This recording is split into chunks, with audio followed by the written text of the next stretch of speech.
Are the Lakers back? Are the Lakers legit title contenders? Can they take care of business against the Nuggets if they get past the Warriors? Am I getting way too far ahead of myself, Brockman? No. I mean, Chris Mannix came on here, was it last week or the week before, TJ? And he said, I think the Lakers are winning the West. And I've been saying that since the deadline. I'm not going to back down from that. And he kind of did a victory lap last night on Twitter. Are you going to get that every night from Anthony Davis? It's kind of the question we had about James Harden, even though we didn't talk much about it yesterday, TJ. Are you going to get that from James Harden every night if you're Philadelphia? Are you going to get that every night from Anthony Davis? LeBron had a double-double, but like you said, the other guys chipped in. Schroeder had a nice night. Got some great defense from Vanderbilt. Steph Curry went silent there for about a quarter and a half, second and third quarter, before kind of turning it on during that 14-0 run late. I think this is kind of what we're going to see all series. We're going to see, I think, 7 games like this. Kind of surprised that the Lakers got the first one, but Golden State had just played on Sunday. Lakers had a couple little more extra days of rest, and that was probably a factor. I can't wait to see what the rest brings. I mean, Lakers just stole home court, and they've taken control of the series. Golden State now underdogs in the series. So, yeah, it's been 5 years since the last time that LeBron and Steph faced off in the playoffs, and that's what we were talking about going into this one. Is this a legacy series for these two guys, even though it's not a final series? And it was Anthony Davis who absolutely stole the show. Mm-hmm. The best playoff game for a Lakers big man in 21 years. He's the first guy since Shaq in 2004 with 30 points and 20 rebounds in the game. And, let's not forget he did have 4 blocks. He did have 5 assists. You look at Anthony Davis and the time that he's been in Los Angeles, and it's just been ridden with injuries. In the last 3 years, he's played more than 40 games one time. Wow. One time. He's finally healthy. He dealt with the injuries this year. LeBron had the injury situation this year. They had the Russell Westbrook situation. I mean, you turned on sports radio here in Los Angeles for the first 4 months of the NBA season, and it's always Lakers. But it was Westbrook. You had to get out from underneath this cloud that was Russell Westbrook. Obviously, he went on to do some things with the Clippers, and he kind of found his way a little bit. He just wasn't working with the Lakers. But you do have to give them credit for the way they remade the team, adding D'Angelo Russell, adding Rui, adding Vanderbilt.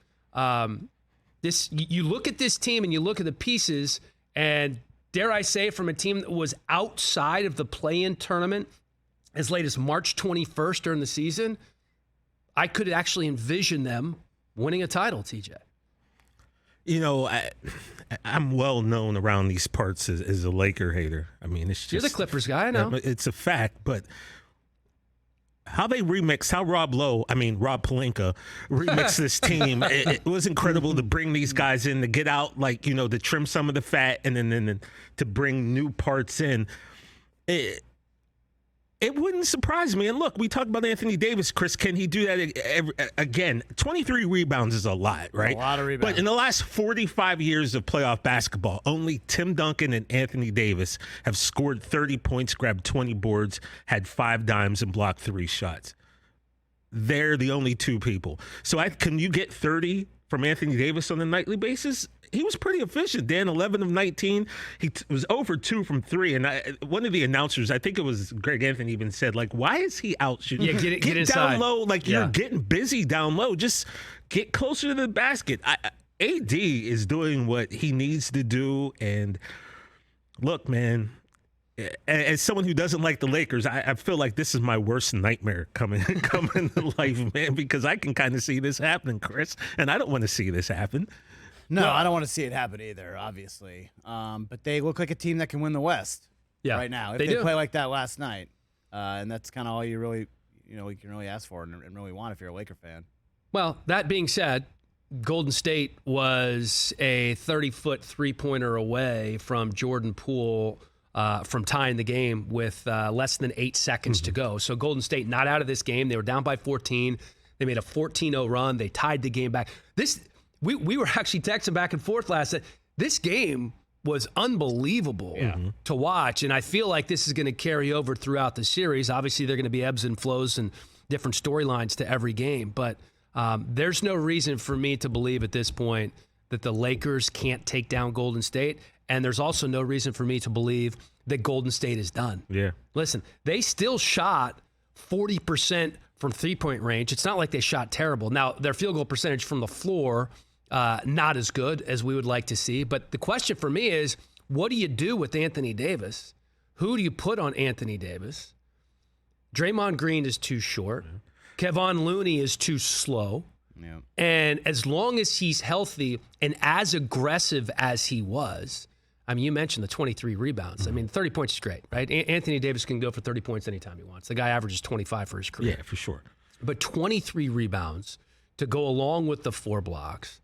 And then, by the way, LeBron wasn't his most efficient. He did take 24 shots. But there's going to be games in this series when LeBron puts up those Anthony Davis-type numbers. And I said this yesterday. For LeBron and the Lakers to be successful, they need AD to do what he did, and they need LeBron to have a triple-double type performance most nights, just to be a facilitator, to score as much as needed when he's called upon. He didn't have a triple-double, but he did have double-digit rebounds. He had 22 points, and then you had the role players chipping in as well.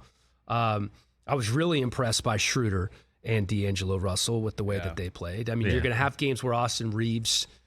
Basically, you look at Rui, you look at Schroeder, you look at Russell, you look at Reeves. You need 50% of those guys to go score 15 or more, in my mind. Makes sense. Right? The thing is, Reeves only had 10, but he had 8 in a row in the third quarter. It kind of a huge stretch and a huge moment in that game. And then that lob he threw to LeBron was, that was nice. Sweet. Yeah, that was nice. Catch the Rich Eisen Show every single day on the Roku channel, 12 to 3 Eastern, for free.